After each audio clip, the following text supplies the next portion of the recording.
Action stance commence. Hell yeah. Yes, it is a metal show. How the fuck are you guys doing? Woo! Alright, that's what's up. Before we get started, I want to tell you guys a little story. So there was this guy and there was this girl, and they both lived together. The guy was an absolutely shitty fucking roommate. He was loud, inconsiderate, and every single time that the girl would call him out on it, he would get pissy and pick a fight. Well, one of these nights when verbal knives were being exchanged, he just fucking hits her. Calls her a bunch of names, and then she goes, "You motherfucker, I'm gonna kick your ass." Now, this dude, he's like 6'3", 250 pounds, whatever. He's like all fucking full of himself. He's like, "Oh yeah, kick my ass, do it right now." She's like, "I'll kick your ass with one hand." Goes over to her purse, pulls out the .45 she had in it, puts it in his face, BAM! Kicked his ass with one hand. Anyway, so now I have a story about a much better roommate, and she is performing tonight. This is a poem from my friend Lauren Keever. Woo! Woo! Friend, roommate, confidant. I could spend forever swapping lines with you in the same room. You stand proudly as you bare your soul to me. That's the tallest I've ever seen you. You look at me with uncompromising earnesty. Makes me wonder what I have all these walls up for. I feel like I can tell you anything. Maybe it's because we're so similar. Maybe it's the demons we share. You're a cool stream that fools mistake for a swamp. You're an open book that writes itself, the sunlight after a storm, the spring warmth I brave the pollen for, a shower after a long day of work, all the laughter of a child, all the sadness of a widow, kinder than the giving tree, but angrier than the world that takes it from you. You're more human than anyone else I know. There will come a day where we won't wake up in the same town. There'll be a day where we grow up for real. But no matter where we go, where we end up, I'll carry you with me in practice and memory.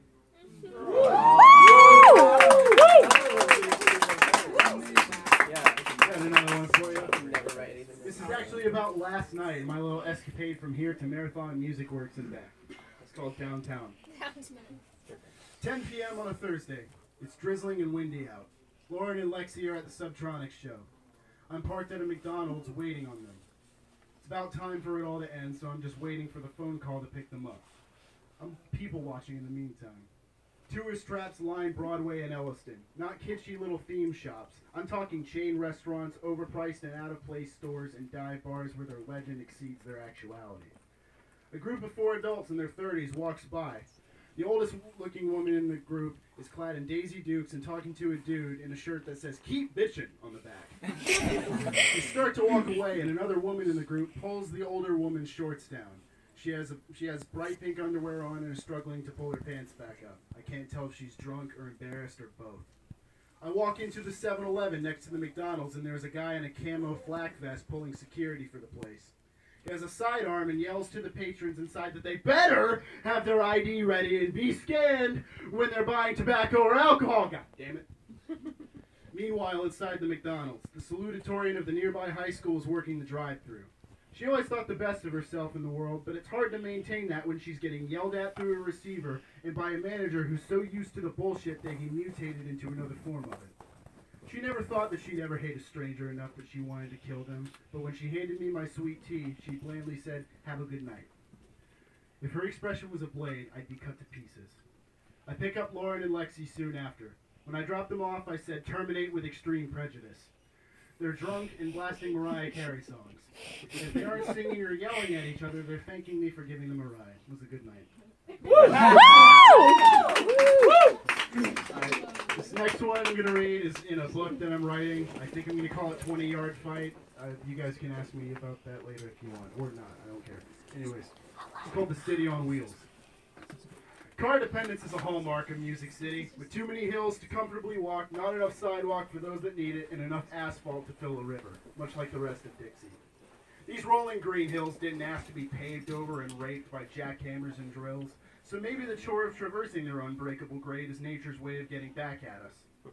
The neighborhood I live in is full of big hills, but it's still pretty walkable. Complete with old brick houses and neighborhood watch signs, it's straight out of a 50s sitcom. Not much has changed except for the demographic. It's not all nuclear families anymore. It's much more diverse, and there are a lot of young renters here, but really we're all just confused kids trying to create something that feels like home.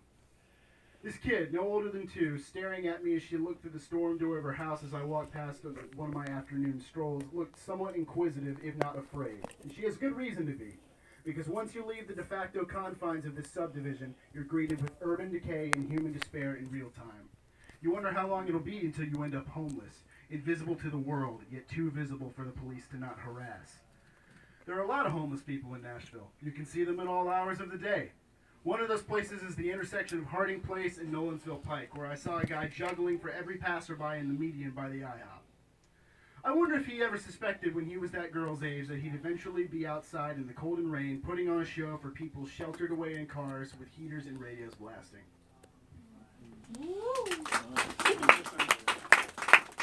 Okay, cool.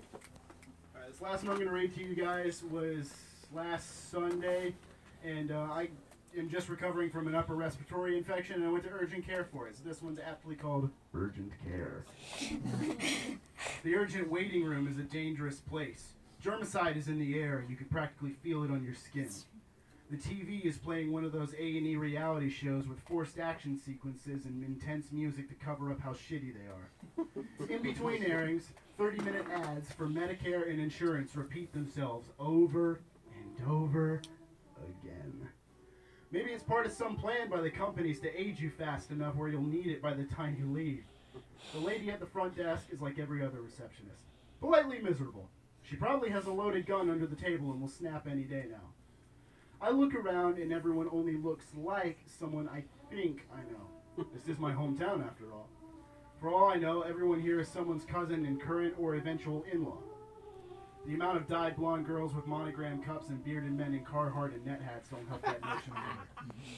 I sink slowly into my chair, gripping onto the thin wooden armrest as the undertow of cheap fabric pulls me down. I don't have long. Tell my mom to update the will. Godspeed and good night, everybody.